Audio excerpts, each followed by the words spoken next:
40 کیا روزے دار اپنا تھوک نگل سکتا ہے؟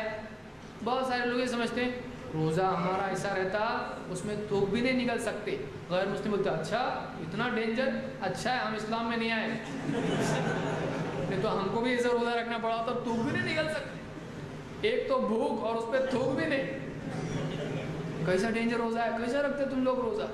تو ان کو آپ ڈرا رہے کیوں؟ خامہ اپنی بڑائی بیان کر رہے ہیں، خود نگل رہے بھی اوپر سے اور اس میں تھوک بھی نہیں نگل سکتے. تو اس طرح تھوک نہ نگلنا کوئی نیکی نہیں ہے. کچھ لوگ باہر تھوک جمع کے رکھتے ہیں منہ میں، پھر بات کرتے کرتے جب بات ممکن نہیں رہتی ہے ڈر ڈرا اشارے سے بول کے جا کے باہر تھوک کے آتے ہیں، کیا بول رہا تھا بولو واپس. تو آپ منہ میں کیوں ٹینک بنا کے رکھ کے اپنے منہ کو جما رہے تھوک پورا؟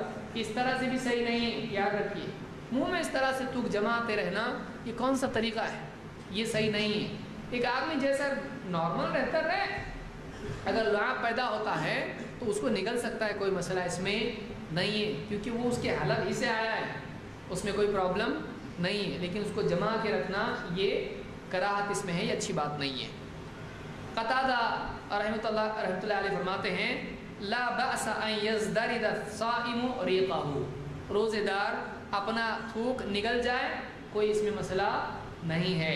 اس کو امام عبد الرزاق نے ذکر کیا اپنے مصنف میں، اور اسی طرح سے امام البخاری نے صحیح البخاری میں تعلیقاً اس کو ذکر کیا ہے.